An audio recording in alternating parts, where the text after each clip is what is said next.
અને માણસે ત્રણ વસ્તુનું પ્રદર્શન ન કરવું.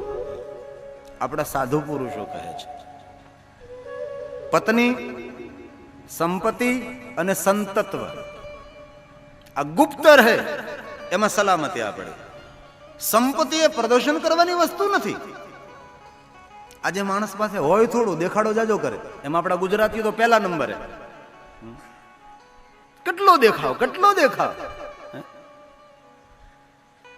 પછી ફોર વ્હીલ ગાડીના હપ્તા નો ભરી શકતો હોય પણ દેખાવ કેટલો મોટો. સંપત્તિ એ દેખાડવાની વસ્તુ નથી અને પત્નીએ પણ સમાજને દેખાડવાની કોઈ વસ્તુ નથી. એને ગુપ્ત રાખો. આજે લોકો દેખાડો કરે છે. રવિવાર હોય ને 5 વાગે એટલે ટુ વ્હીલ ની પાછળ કોથળો નાખીને ફરે એમ ફરે. એ કઈ દેખાડવાની વસ્તુ છે સમાજને? એ તો ગુપ્ત રાખો. એ સમાજ માટે પ્રદર્શનની વસ્તુ નથી. એ તો સારું છે, સમાજ ક્રાંતિકારી. લાજ જતી રહી, બાકી બહેનોને ક્યાં લાજ? ઘૂંઘટો જ બહેનો કાઢે રાખતી હતી. કોઈ દેખે નહીં, કોઈ જોવે નહીં, લાજ ગઈ, સારું કહેવાય. તો એમાં કોઈ આપણો વિરોધ થોડો છે. આરબ કન્ટ્રીમાં ક્રાંતિકારી બહેનોએ ઝુંબેશ ઉઠાવી હતી કે બહેનોને બુરખામાંથી બહાર કાઢો, તેને આ મૂંઝવી રાખી છે. પણ ત્યાંની જ બહેનોએ વિરોધ કર્યો કે નહીં, આમાં અમારી સલામતી છે. અમે જે બુરખો પહેરીએ એમાં અમારી સલામતી છે. કારણ કે પ્રદર્શનની વસ્તુ નથી. સંપત્તિને રૂપનું હરણ થાય છે. પત્ની એ દેખાડવાની વસ્તુ, સંપત્તિ એ દેખાડવાની વસ્તુ, ને સંતત્વ પ્રગટ થાય તો માણસ પછી એકાંતમાં જતું રહેવું જોઈએ, લોકોથી પર જતું રહેવું જોઈએ. જો પ્રગટ થાય તો પછી દેખાડાય નહીં. જો તમે દેખાડો સમાજને તો તમને જીવવા નહીં દે આ સમાજ. ભગવાન શંકર કહે ગોપ્યમ ગોપ્યમ સર્વથાય. નારદ હવે બાદ કોઈને નહીં કહેશો. પણ હરિને તો ભૂલથી નહીં કહેતા, પણ અહંકારી નારદ કોની વાત માને? અહીંયા નારદે શિવની પણ વાતને ન માની. અહંકારી માણસના સ્વભાવનું પ્રદર્શન થાય છે. અને મૂર્ખતાની પહેલી કોઈ ઓળખાણ હોય ને તો અભિમાન છે, અહંકાર છે. અને દુનિયામાં જેટલો માણસ નાનો એટલો તેનો અહંકાર બહુ મોટો હોય છે. સ્વામી વિવેકાનંદ એમ કહે છે કે તમે ભલે મંદિરે ન જાઓ, તમે ભલે કોઈ સારા પુસ્તકનું વાંચન ન કરો, પણ તમારામાં જો નમ્રતા હોય ને તો કોઈ પણ ક્ષેત્રમાં તમે સફળ થઈ શકશો. અહંકારી માણસો મોટી પછડાટ ખાય છે. હું કરું, હું કરું, હું કરું, એ જ મોટી અજ્ઞાનતા હોય છે. આપણે છે ને તો જ આ બધું થાય છે. આપણે ન હોય તો કાંઈ ન થાય. પણ આપણને યાદ રાખવું જોઈએ કે આપણે નહીં હતા ત્યારે પણ જગત ચાલતું હતું. આપણે છે તો પણ જગત ચાલે છે, ને આપણે નહીં હોય તો પણ આના કરતા સારામાં સારું જગત ચાલવાનું છે. પણ આપણો વહેમ ઘણી વાર તો ઘરનો વડીલે ઘરના માણસોને ધમકાવતો હોય, એ હું છું એટલે લાલ પીળા ફરો છો, બાકા ભૂખે મરી જવાના. એ હું કામું છું, હું લાવું છું, તમને પગાર આપું છું, તમે લાલ પીળા ફરો છો, 2 પૈસા કમાઈને તો દેખાડો. એ હું છું તેથી તમને લાલ પીળું બધું દેખાય છે. એ અજ્ઞાનતા છે આપણે. કારણ કે કુકડાના મનમાં વહેમ છે કે મારી બાંગ સાંભળવા જ સૂરજ ઉગે છે. હવે કુકડાને આ સૂરજ નારાયણને હું ભલે લેવા દેવા. પણ એમને એક મનમાં વહેમ આવી ગયો કે મારી બાંગ સાંભળવા માટે આ સૂરજ નારાયણ ઉગે છે. અને આ દુનિયામાં અનેક એવા માણસો આપણને જોવા મળે છે. અને આપણે સૌએ યાદ રાખવું રહ્યું કે આસમાનમાં જેટલા તારાઓ છે તેટલા જો દુશ્મનો ઉભા હોય ને તો પણ આપણું ખરાબ ન કરી શકે. જે આપણો એક અહંકાર આપણને પછડાટ અપાવી શકે છે. અને મોટા મોટા માણસો અહંકારને કારણે ધૂળ ચાટતા થયા છે. તેથી ભગવાને કોઈ પ્રકારે કૃપા કરી હોય, જ્ઞાન આપ્યું, વિદ્યા આપ્યું, આવડત આપ્યું, પદ પદવી, ધન સંપત્તિ, વૈભવ મળ્યો હોય તો પચાવવાનો પ્રયાસ કરો. અભિમાન આપણા માટે નરકનું દ્વાર છે.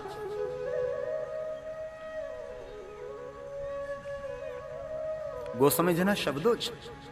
સુર શ્રુતિ નિંદક જે અભિમાની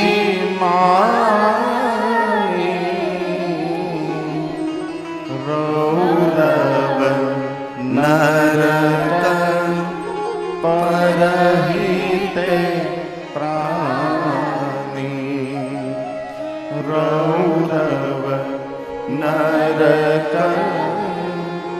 પરહિતે પ્રાણી. તે માનવને નરકની પ્રાપ્તિ થાય, અભિમાન અહંકાર. પણ નારદ જેવા સાધુ તપસ્વીને જો અહંકાર આવતો હોય, અભિમાન આવતો હોય, તો આપણી તો કઈ હસ્તી ભાઈ. આપણને તો કદમ કદમ પર અભિમાન આવે. નાનકડી એક બંગલી બનાવી ત્યાં અભિમાન આવી જાય. થોડાક સોના ચાંદીના આભૂષણો પહેરી તો હાલ બદલી જાય. એ કયું કામ? નાની નાની વાતોમાં મોટા મોટા અહંકાર કરવા એ તો મૂર્ખતા છે. અરે આ બ્રહ્માંડમાં પૃથ્વીની કોઈ હસ્તી નથી. શિવપુરાણમાં એમ કહ્યું કે પૂરા બ્રહ્માંડમાં પૃથ્વીની હાલત તો કે રજ સમાન. રજ રજ એટલે બપોરના 12 વાગે દેશી નળિયાનું ઘર હોય, સૂરજનું કિરણ ઘરમાં પડતું ને સૂરજના કિરણમાં જીની જીની રજ ઉઠતી હોય. આપણે જોયું હોય ને, નાના બાળકો દેશી નળિયાનું ઘર હોય તો અંદર પેલા ચાંદડિયાઓ સાથે રમત પણ કરતા હોય છે, આમ આમ કરતા હોય. આપણે કરતા જ ને, એમાં જીની જીની રજ ઉઠતી હોય. એ રજ સમાન પૃથ્વીની હાલત આ બ્રહ્માંડમાં છે. હવે આપણે તેટલું વિચારીએ કે પૃથ્વીની હાલત જો રજ સમાન હોય તો આ ગજના શરીરની કોઈ હસ્તી ખરી ભાઈ? તેથી આસમાનના તારા તોડવા હોય તો મારી હૃદયપૂર્વકને મારા યુવાન ભાઈઓ બહેનોને પ્રાર્થના, ખૂબ નમ્ર બનો, વિનમ્ર બનો. નિષ્ફળતામાં હિંમત ટકાવી રાખવી સરળ છે, નિષ્ફળતામાં હિંમત ટકાવી રાખવી સરળ છે, પણ સફળતા મળ્યા પછી નમ્રતા રાખવી એ બહુ જ કઠિન હોય છે, અને ભાગ્ય જ કોઈ રાખી શકતા હોય છે. નમ્રતા અને સફળતાને બહુ મિત્રતા છે.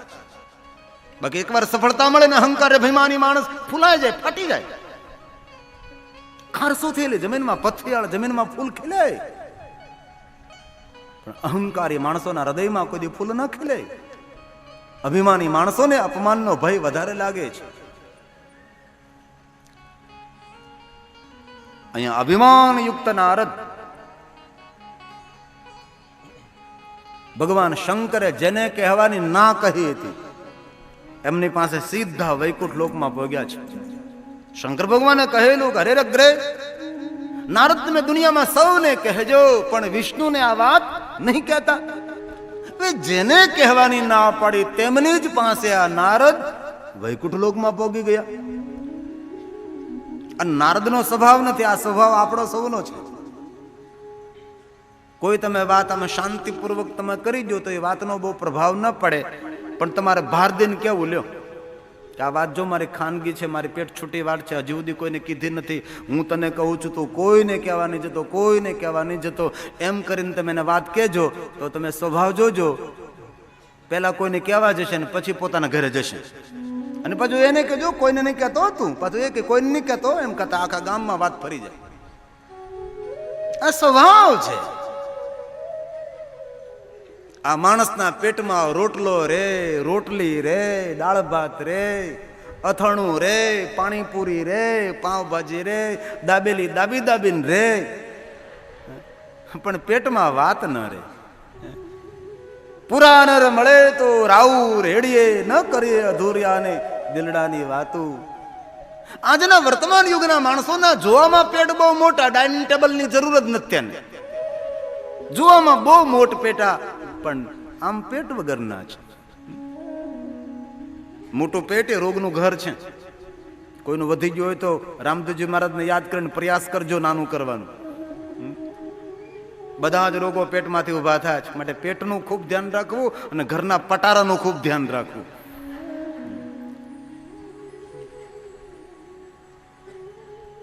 માણસના પેટમાં વાત ન રહે. તેથી મારા વહાલા ભાઈઓ બહેનોને મારી પ્રાર્થના, જીવનની અંગત વાતો હોય એ કોઈને ન કહેવી. નહીં કોઈ સગાને, નહીં કોઈ સંબંધીને, નહીં કોઈ મિત્રને. અરે દિવાલને પણ કાનો હોય છે. આપણા જીવનની રહસ્ય ભરેલી વાતો, આપણા જીવનની ગુપ્ત વાતો કોઈને આગળ ખુલ્લી નહીં કરો. એ મુઠ્ઠીમાં જ રાખો, તમારી પાસે રાખો.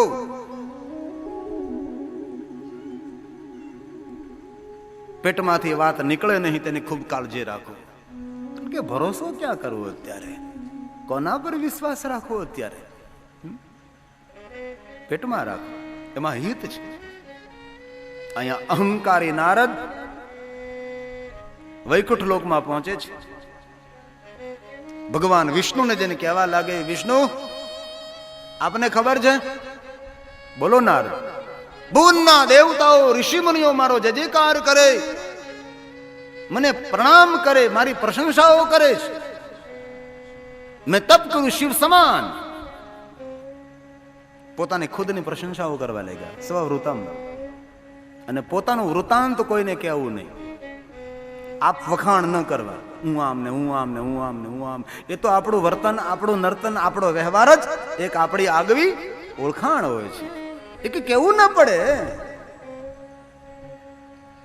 એ કાગડોનો કોયલ તો ઓળખાય જ જાય કે આ કાગભાઈ છે ને આ કોયલ બેન છે. કે ઓળખાણ આપવી ના પડે. હંસ અને બગલો ઓળખાય જ જાય. તેના આહાર ઉપરથી, તેના વિહાર ઉપરથી, તેની હલન ચલન ઉપરથી, તેના વ્યવહાર ઉપરથી માણસની ઓળખાણ અને પરખ થતી હોય છે. નારદે પેટ ભરીને પોતાના ખૂબ વખાણ કર્યા છે. પોતાના ખુદની પ્રશંસાઓ કરી નારદે.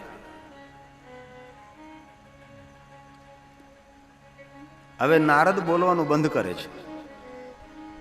ભગવાન વિષ્ણુ હવે બોલે છે. બહુ સરસ બોલ્યા ભગવાન વિષ્ણુ. આ દેવનો સ્વભાવ, સજ્જનનો સ્વભાવ, જ્ઞાનીનો સ્વભાવ, વિદ્વાનનો સ્વભાવ છે. એ બોલે તો એની પરખ થાય છે. તમારા મુખમાંથી એક શબ્દ નીકળે ને એક શબ્દ ઉપરથી આપણી ઓળખાણ થઈ જતી હોય છે. દિલ અને દિમાગમાં જે પડ્યું ને એ મુખ દ્વારા પ્રગટ થઈ જાય છે. અહીં વિષ્ણુ બહુ સરસ બોલ્યા છે. આગમયંતે તાત. અહીં વિષ્ણુ ભગવાને પણ એમ કહ્યું, હે તાત, હે સદગુરુ તુલ્ય, હે મૂર્ધન્ય, હે પિતા તુલ્ય, હે નારદ, આપનું આગમન કોઈ કારણ હોય છે. કિમર્થ મિહ ચાગતઃ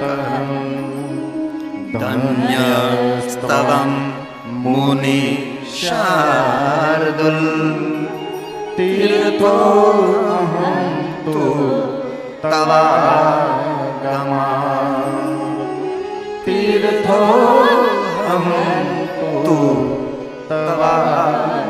ભગવાન વિષ્ણુ કેટલું મધુર બોલ્યા છે. ધન્ય છો નારદ. શાર્દુલ શક્તિશાળી, પ્રભાવશાળી. શાર્દુલ સિંહ સમાન, વાઘ જેવા. હે નારદ, આપ જેવા તપસ્વી, આપ જેવા પવિત્ર સાધુ પુરુષોનું દર્શન કરવાથી તીર્થોહમ, તીર્થમાં જવાનું ફલ પ્રાપ્ત થાય છે. આ વિષ્ણુ બોલ્યા છે. આજે તો મારા વૈકુંઠ લોકમાં આ ભુવનના તીર્થો આવી ગયા. હે નારદ, તમારું આગમન, તમારી સાથે તીર્થો આવ્યા છે. અને કોઈ આંગણે કોઈ સાધુ આવે, સંત આવે, સાધુ પુરુષ, કોઈ પવિત્ર બ્રાહ્મણ, વિદ્વાન બ્રાહ્મણ તીર્થો આંગણે આવ્યા છે. તીર્થના એક ફળ, સંત મિલે ફલ ચાર, સદગુરુ મિલે અનંત ફળ, કહેત કબીર વિચાર. સાધુનું દર્શન તીર્થ સમાન, સાધુનું દર્શન તીર્થ તુલ્ય. અહીંયા ભગવાન વિષ્ણુ કહે છે, નારદ, આપ જેવા તપસ્વી મારા વૈકુંઠ લોકે આવ્યા, આજે હું ધન્ય બની ગયો. આપ જેવા પવિત્ર તપસ્વી પુરુષોનું દર્શન કરવાથી તપ કરવાનું ફલ પ્રાપ્ત થાય છે. કેટલું સારું બોલ્યા છે.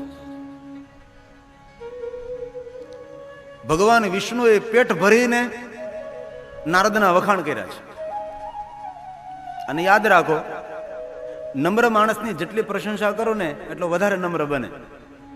અને અહંકારી માણસના જેટલા વખાણ કરો ને એટલો વધારે તે અહંકારી બને. અને અહંકારી માણસોને પોતાની પ્રશંસા બહુ જ પ્રિય હોય છે, પોતાના વખાણ બહુ વાલા હોય છે. કરે જ રાખો, કરે જ રાખો. બે જણા ધારે રાખે વખાણ કરવા માટે. એ મૂર્ખતા છે ને, વ્યર્થ. વિષ્ણુ ભગવાને ખૂબ પ્રશંસાઓ કરી છે, કારણ કે અહંકાર છે ને નારદમાં. તેથી અહીંયા એમ કહ્યું એક તો નારદ અહંકારી હતા, અહંકારનું બીજ અંકુરિત થયેલું હતું.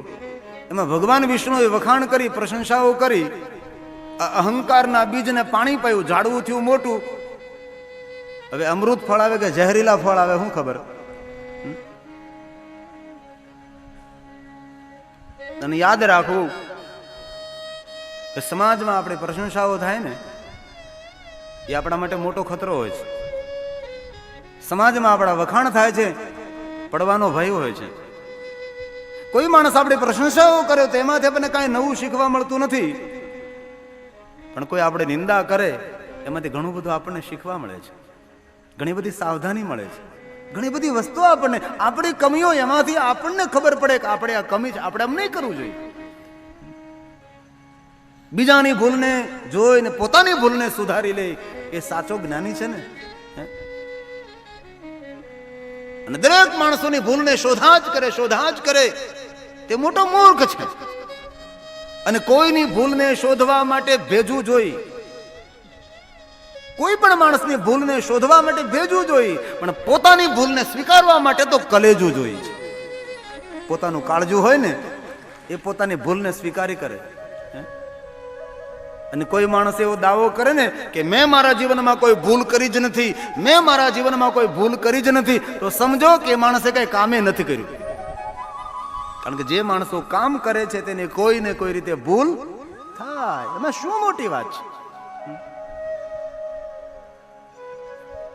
આટલું મોટું આયોજન હોય ને તો એકાદ બે માણસો તો એવા પાછળ હાથ નાખીને આવે છે, આમ કર્યું હોત તો સારું હતું, ઘરે જાની આમ ન કર્યું હોત તો. પણ શા માટે ભાઈ? જે કાંઈ કરવાનું છે અમારે કરવાનું છે, અમારે પાર પાડવાનું છે. બીજાની ભૂલો શોધવામાં બહુ હોશિયાર હોય છે, પોતાની ભૂલોનો સ્વીકાર કરી શકતા નથી, તેથી બીજાની ભૂલને શોધ્યા કરે છે. અહીંયા ભગવાન વિષ્ણુના મુખેથી નારદ પોતાના ખુદની પ્રશંસાઓ સાંભળે છે. ભગવાને એમ કહ્યું, નારદો ગર્વિતો મુનિ, નારદના અહંકારમાં વૃદ્ધિ થઈ ભાઈ. વિષ્ણુ વાક્ય મિતિ શ્રુત્વા, ભગવાન વિષ્ણુના મધુર વાક્યો સાંભળતા નારદો ગર્વિતો મુનિ સ્વૃતમ સર્વ માચષ્ટ સમદમ મદ મોહિતા, સમદમ મદ મોહિતા. નારદના અહંકારમાં, મદમાં વૃદ્ધિ થઈ. જ્યારે આપણી પ્રશંસાઓ આપણે ઝેર સમાન લાગે ત્યારે સમજવું તમારી ગતિ ભગવાન તરફ થઈ રહી છે. આપણી પ્રશંસાઓ આપણને વાલી લાગે ને તો સમજો કે હજી આપણે બહુ દૂર છીએ. અહીંયા નારદનો અહંકાર જોઈ ભગવાન વિષ્ણુ મનોમન શંકર ભગવાનને યાદ કરવા લાગ્યા છે. નારદ તો ગયા વૈકુંઠ લોક છોડીને, પણ અહીંયા ભગવાન વિષ્ણુ ચિંતન કરે છે. કેવા નારદ તપસ્વી, દેવ ઋષિઓ જેને શિવ સમાન ઉપમા આપી દીધી, આવો મહાન તપસ્વી અહંકારી. અને કોઈ મોટા માણસોને મળીએ અને જ્યારે તેનામાં અહંકારની દુર્ગંધ આવતી હોય ત્યારે આપણને થોડીક નારાજગી થાય. કેટલી ઊંચાઈ પર આ માણસ બેઠા છે, કેમ નમ્રતા નથી? અને આપણી શોભા, આપણો શણગાર એ આપણી નમ્રતા હોય છે. નાના માણસને પ્રેમથી મળીએ. ભગવાન વિષ્ણુ નારદનો અહંકાર જોઈ વિષ્ણુ શિવને યાદ કરે છે. કેટલી સરસ વાત! આ વિષ્ણુ ભગવાનના મુખમાંથી શબ્દો પ્રગટ થાય છે. મહાદેવને યાદ કરે છે. બહુ પવિત્ર શબ્દો વૈકુંઠ લોકમાં અને વિષ્ણુના મુખમાંથી. દેવ દેવ મહાદેવ. વિષ્ણુ કેટલું સરસ બોલે છે કે હે દેવ, હે દેવ, હે મહાદેવ. અને આ પંક્તિ ભગવાન શંકર માટે જ બોલાય છે. કોઈ કોઈ જગ્યાએ બ્રહ્મા માટે બોલાણું છે, પણ એવી રીતે બનાવો દેવદેવ પ્રજાનાથ. બ્રહ્મા માટે બોલાણી છે આ પંક્તિ, પણ કેવી રીતે? દેવદેવ પ્રજાનાથ બ્રહ્મા. પણ અહીંયા તો મહાદેવ મહાદેવ મહાદેવ. દેવ દેવ મહાદેવ પ્રસિદ્ધ પરમેશ્વર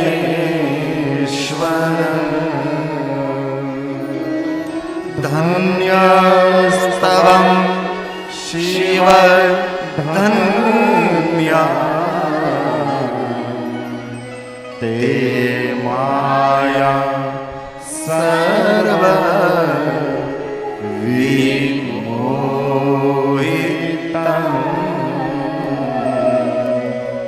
તે માયા સર્વ વિમોહિતં.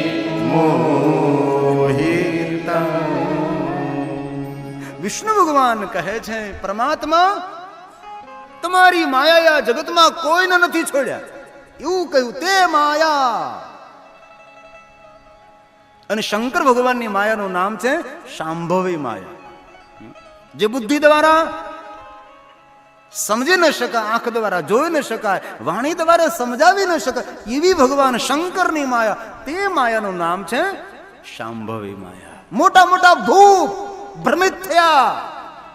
નારદ જેવો તપસ્વી ભ્રમિત થયો માયામાં. શંકરની માયા, શિવની માયા જગતમાં કોઈને ન છોડે. પણ વિષ્ણુ ભગવાને એક વાક્ય બોલ્યા છે કે શંકરની માયાથી કોણ મુક્ત રહી શકે છે? વિષ્ણુ ભગવાને શરત કરી છે કે શિવની શાંભવી માયામાંથી એ જ વ્યક્તિ મુક્ત રહી શકે છે જેને બિન શરતી भगवान शिव ने शरणागति स्वीकारी, अपने आप को शिव को समर्पित कर दिया. उनको शिव की माया कोई व्याप्त, कोई लेपित नहीं कर सकती, उनको भ्रमित नहीं कर सकती. जो व्यक्ति ने अपने आप को शिव जी को सौंप दिया है, बाकी सब कोई शिव की माया से भ्रमित है. ये विष्णु वाक्य है, भगवान शंकर नो वाक्य है. दुर्ज्ञेया शांभवी माया, शांभवी माया सर्वेषां प्राणिनामिह. સર્વ પ્રાણીઓ શંકરની શાંભવી માયાથી ભ્રમિત થયેલા છે, પણ શિવની માયા કોને ભ્રમિત ન કરે?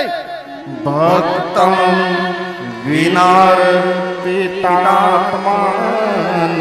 જે ભક્તોએ પોતાના જીવનને શિવને સમર્પિત કરી દીધું, अपने आप को शिव के चरण में समर्पित कर दिया, उनको शिव की माया भ्रमित नहीं कर सकती. बाकी सबको तं सन्मोहयते जगत. तया सम्मोह दे जगत, पूरा जगत ने मोहित करे भगवान शंकर ની माया. शिव भक्त को छोड़कर भगवान महादेव ने शांभवी माया शेष सारा जगत को भ्रमित करती है. जे मानवे शिव जी नो चरण स्वीकार्यो, अपने आप को शिव को समर्पित कर दिया, उनको शांभवी माया भ्रमित नहीं करती. बाकी सब कोई भगवान विष्णु नारद नो अहंकार जोई शंकर भगवान ने याद करे ने कहे धन्य परमात्मा आपकी माया शांभवी माया जगत को मोहित करती है. क्यारे अहंकार आवे, कोईना प्रति ईर्षा थाय, त्यारे वधारे वधारे शिव ने याद करवा, भगवान महादेव ने याद करवा. आओ 2